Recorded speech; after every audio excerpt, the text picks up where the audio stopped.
Mm-hmm. So when he says no large meetings, and this is one of the danger of video conferencing or conference calls, is it's easy to invite 30 people. Yeah. If you've got to book a meeting room in an office, and most meeting rooms are 8-10 people big, and you want 30 people in there, you're going to struggle. Yeah. So, and especially if they're coming from all over the world as well. Yeah. So there is a tendency to be lazy and just invite everyone, which is why it's important to make sure that you are going to add value to that. Because I've been on so many calls where 2 or 3 people are actually taking part and everybody else is just doing their email. And it's, what is the point in being in that session when you could be doing something much more effective? But I like the idea of, if you're not adding value, then just say, sorry, not adding value, I'll leave. Yeah. Yeah. And if anyone's got an objection to that because they think there is something you're needed for, they can tell you.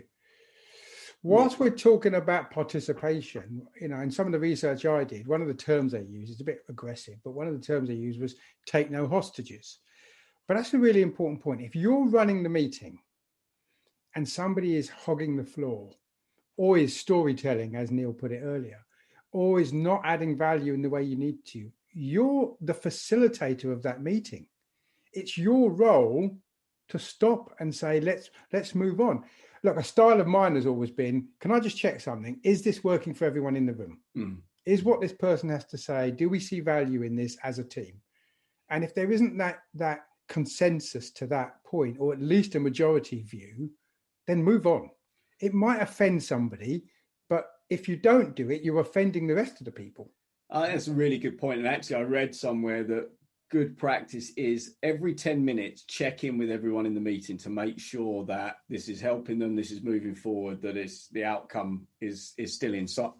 So, and because, as we know from Myers-Briggs, everyone adds value in different ways to meetings. Yeah. So there might be someone sitting there quietly who their one sentence of input could change the direction of the meeting. But if you don't ask them, you might not get it. Yeah. No, it's a really good point, actually, Neil, right? Don't believe everybody's got the same level of confidence and are extrovert enough to come out. They might be sitting there waiting to be invited, by the way. And as you're saying, once you invite them, they might be off. Great. Yeah. Yeah. What do you think is the next key point, Neil, that you might want to cover? Around, so I think, so we covered, so I looked at what are some of the key things. So only hold meetings when they're necessary. So make sure it's really necessary. And the one question around, is it necessary or isn't it necessary, would be these frequent meetings. So when Elon Musk says no frequent meetings, it's like, don't have the weekly Monday morning managers meeting or leadership meeting or whatever, or the sales meeting. Or don't have the regular, I don't know, whatever the regular check-in is each week that you do.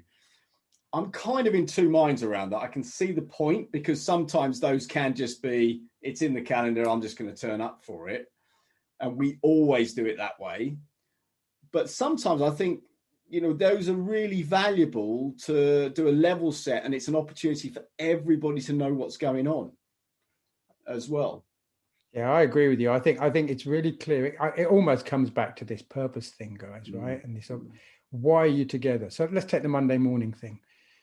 But I think it's valuable to gather every Monday morning. Oh gosh, here we go, 9:15 every Monday morning. But if what that does is gets everybody energized, lined up, and ready to go for the week, that's a great purpose. That's a fantastic purpose, right? Maybe some people need that to start their week. Right? I'm not saying they should have to, but if that is what they need and it's good for the team. And again, if we talked before about agile methodologies, in other agile methodologies, they say always checkpoint. They do the daily stand-up, right? If you're running a project, you do a daily stand-up. Why? Because you share what you've got to get done in the forthcoming period and what you need from everybody else in the room. Neil might not know that I'm waiting for something key from him. Now, maybe I should be telling him on Slack or Messenger or pick up the phone or send him an email or whatever. But a gathering like this sometimes brings things out. So for me, I wouldn't say don't have those meetings, but be clear why you are. And as soon as you find they're not adding value, stop them.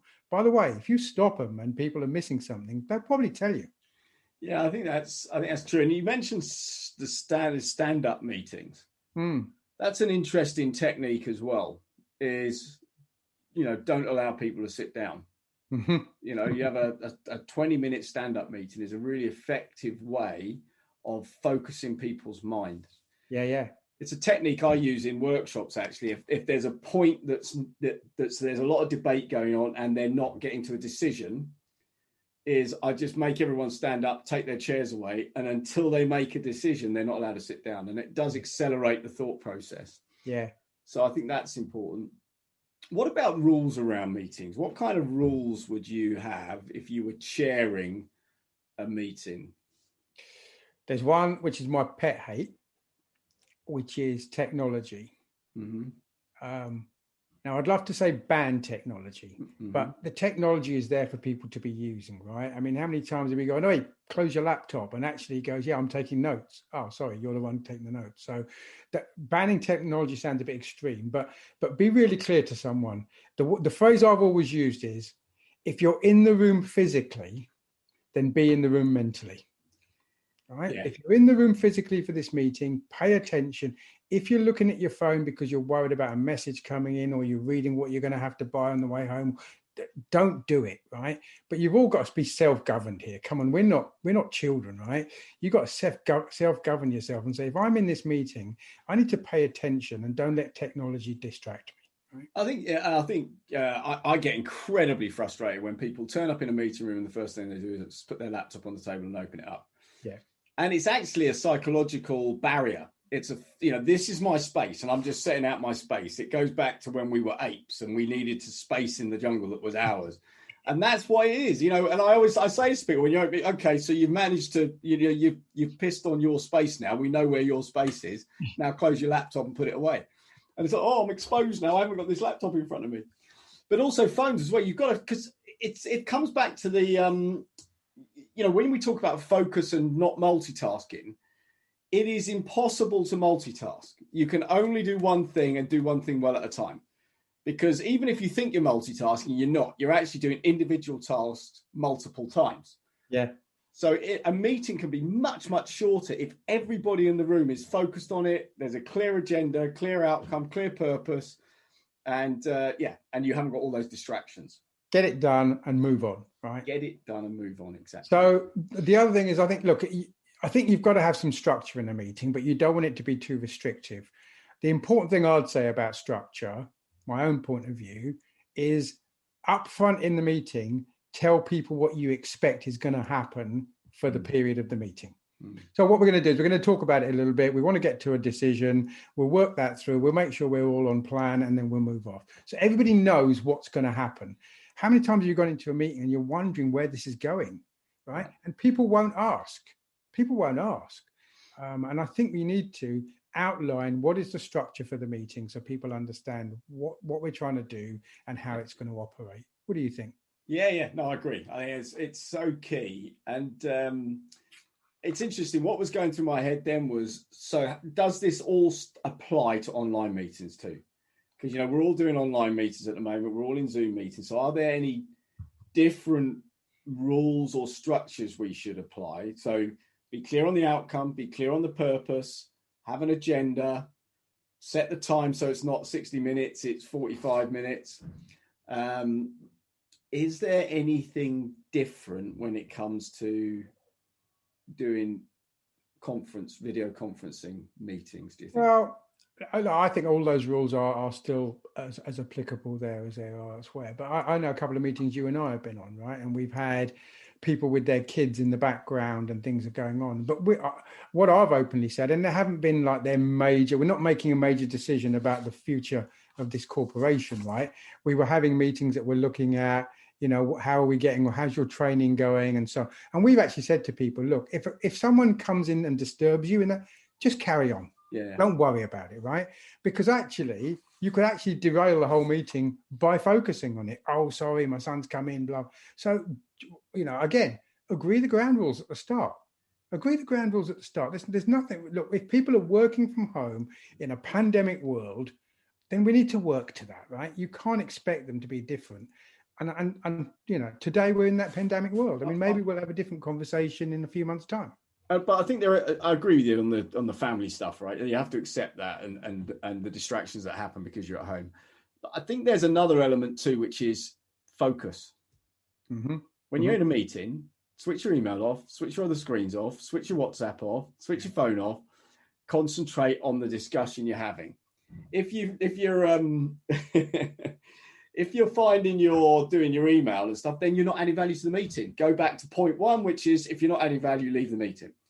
So I think that's a really, and the other thing about is I'm a big fan and I don't like it when people's cameras are off.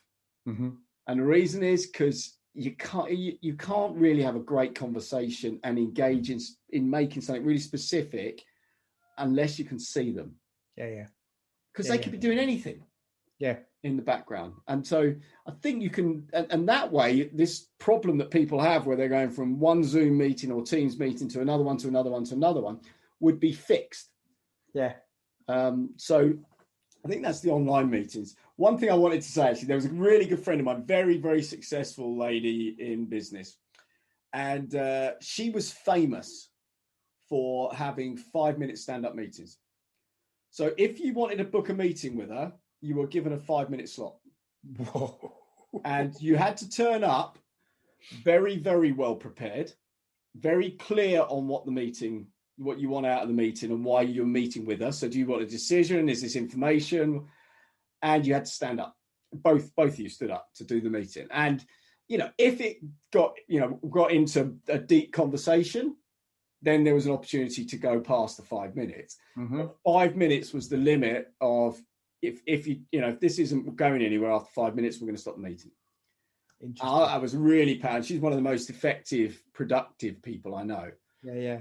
I've never tried it. I used to have a 25-minute rule when I used to run regular reviews with sales leaders and stuff. It was like 25 minutes and then 5 minutes wrap up, and that was kind of it, and that worked.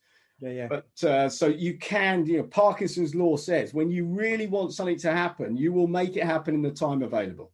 Yeah. So should we kind of wrap up what we've talked about there? Yeah. So I think one final point that I'd want to make around this, guys, is around documenting meetings and agreeing follow-up. Yeah. So we can be terrible at documenting the meeting. I had a conversation with somebody not so long ago about a major deal that they've got on with a customer, and there seems to be a misunderstanding between what the customer thought and what they thought. And I said, was it documented? And he said, no. What? Guys, you've got to document the meeting because it gives you reinforcement of what you agreed. And by the way, always revisit what you've documented. I'm not saying now relive the whole meeting again, but go back and go, just to confirm this action, we agreed this, because somebody might go, okay, I didn't think that's what we agreed.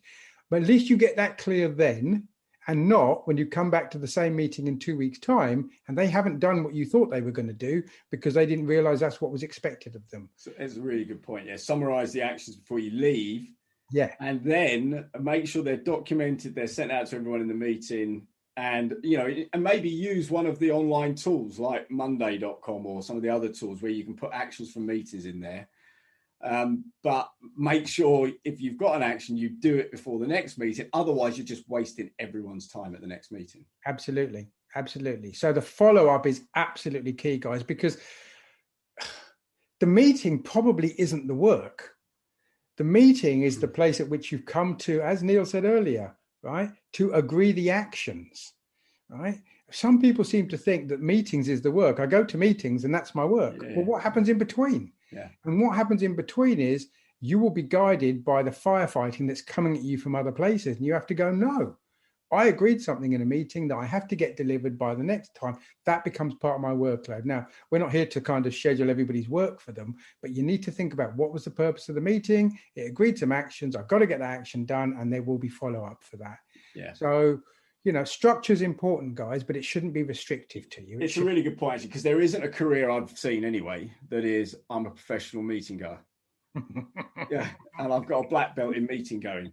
I think some leaders would say they are black belts in it because that's what they do, but you have a choice. I mean, that's, I guess as we summarize this, you have a choice what goes on in your calendar, and don't anyone tell me you haven't, because I've worked in big corporations like Albert has, and we've got demands coming in us from all sides, but 80% of what you put in your